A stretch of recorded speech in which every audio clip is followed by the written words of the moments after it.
مونديال قطر 2022 بالفوز على المنتخب الإسباني في دور ال16 بركلات الترجيح. وكان الإنجاز العربي الأكبر في المونديال قبل اليوم هو الوصول إلى دور ال16. سيواجه المنتخب المغربي في الدور الربع النهائي الفائز من مواجهة البرتغال وسويسرا والتي تجري مساء اليوم.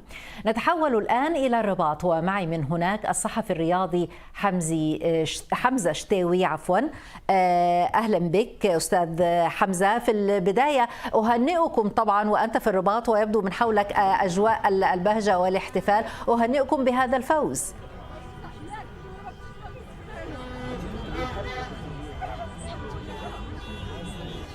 أهلا بك زميلتي. أكيد ليس فقط من حولي فقط وإنما كل مدن المملكة المغربية، كل القرى، كل البوادي اليوم تعيش ليلة حمراء، ليلة استثنائية لا يمكن أن أصف لك الأجواء ومدى روعتها ومدى الأجواء الجميلة والأفراح والسعادة التي تعيشها المملكة المغربية وكذلك كل الدول العالمية اللي فيها جالية مغربية وجالية عربية. اليوم تاريخ جديد وسطر جديد يكتب في تاريخ كرة القدم العربية والمغربية والأفريقية بتأهل أسود الأطلس إلى دور الثمانية. إنجاز كبير وأنتم تشاهدون من حول الصورة رجال ونساء صغار وكبار، الكل نزل إلى الشارع ليسعد ويحتفل بهذا الإنجاز التاريخي.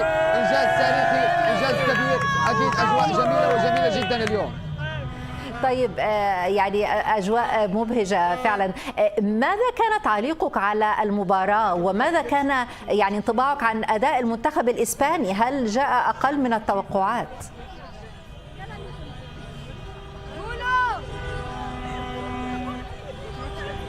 لا أكيد نحن قبل بداية المباراة كنا نعلم يقينا أن المنتخب الإسباني ليس منتخب من الدرجة الأولى على المستوى العالمي. أي نعم، منتخب إسبانيا منتخب أوروبي عنده لاعبين، عنده إمكانيات، عنده ميكانيزمات، لكن كذلك المنتخب المغربي عنده الآليات وعنده لاعبين جيدين ينشطون على أعلى مستوى. أعتقد أنه اليوم المدير الفني وليد الركراكي تكتيكيا نجح وأعطى درس للويس إنريكي. البعض قد يقول أنه وليد الركراكي بالغ ربما في الدفاع، لكن أعتقد أنه أعطى درس للاروخا، أعطى درس لإنريكي، لعب على إمكانياته على حدود إمكانياته، واستطعنا بفضل ذلك وبفضل قتالية اللاعبين وبفضل الحضور الجماهيري الكبير، لأنه الجماهير المغربية كانت بالآلاف. يكفي أن نقول على أن الجرائد الإسبانية عنونت بالبنط العريض المباراة في الدوحة وكأنها تقام في العاصمة الرباط نسبة للجماهير المغربية التي كانت حاضرة بالآلاف. أقول على أنه ليلة للتاريخ للأفراح، كل شيء كان فيها جميل بالألوان المغربية. في انتظار أن نعبر إلى دور أبعد لأن الحظوظ كبيرة وكبيرة جدا. يعني كانت هناك أغنية شهيرة تتردد في أصداء الملاعب للجمهور المغربي، هل سنسمع مثل هذه الأغنيات فيما هو قادم أيضا؟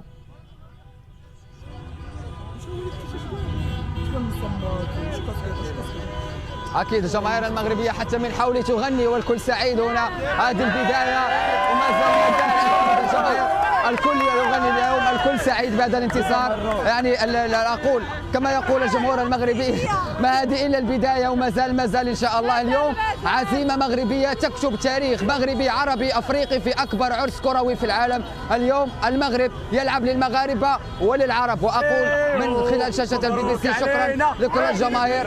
وهذه الأغنية التي سألت عنها أكيد الأجواء غنية عن كل تعليق. ما هو الطموح في الفترة المقبلة أستاذ حمزة؟ يعني لدينا المواجهة مع البرتغال وسويسرا، ما هي توقعاتك؟ يعني المغرب سيواجه أي منهما، ويعني إلى أي سقف يمكن أن يصل؟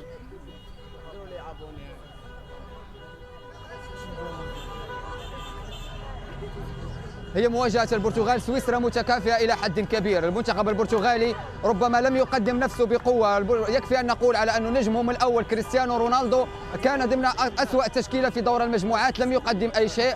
في البرتغال يطالبون بأن يبقى في الاحتياط. المنتخب السويسري أي نعم من بلد أوروبي جميل يلعب كرة جميلة، لكن اليوم كل ما نتقدم في الأدوار كل ما المنتخب المغربي تكون عنده عزيمة كبيرة. اليوم أنا أقول الجمهور المغربي وحتى المنطق وحتى الإحصائيات والأرقام والمعطيات تقول من تأهل متصدرا لسادس المجموعات على حساب كرواتيا، على حساب بلجيكا، على حساب كندا. من تجاوز عقبة الإسبان فبمقدوره أن يتجاوز دور الربع كيفما كان الخصم، برتغاليا أم سويسريا. إن شاء الله نسعد اليوم، غدا نكتب تفاصيل أخرى في السعادة، وبعد غد نضع الأفراح والسعادة جانبا ونركز على المباراة القادمة مهما كان الخصم برتغالي أو سويسري. المغاربة اليوم عمتهم وهزيمتهم كبيرة وكبيرة جدا. ماذا يحمل هؤلاء حولك أستاذ حمزة؟ أعلاما مغربية هذه وبالونات أم ماذا؟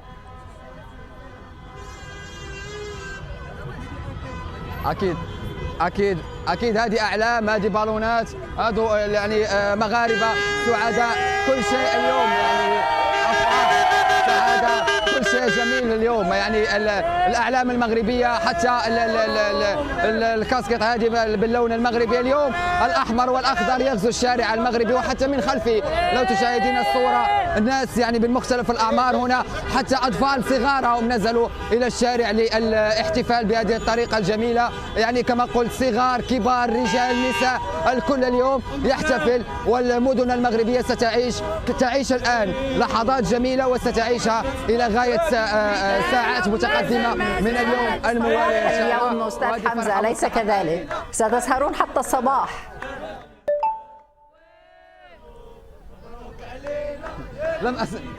ستكون سهرة إلى الصباح، حتى الصباح، لا نوم اليوم في المدن المغربية. أكيد صدقيني اليوم حتى إلى الصباح. وأنا حتى أنقل لك الصورة وأنقلها إلى المشاهدين الكرام كما هي، فالفرحة كبيرة اليوم. في هذه اللحظات الشوارع ممتلئة والناس تنزل إلى المراكز، إلى الشوارع الرئيسية للاحتفال. فالساعة الآن في المغرب 8، وأكيد الفرحة ستمتد إلى الساعات الأولى من صباح يوم غد الأربعاء إن شاء الله. تهنئة من جديد لكم جميعا وللجمهور العربي الذي شجع المغرب. شكرا جزيلا لك من الرباط الصحفي الرياضي حمزة شتاوي. مشاهدي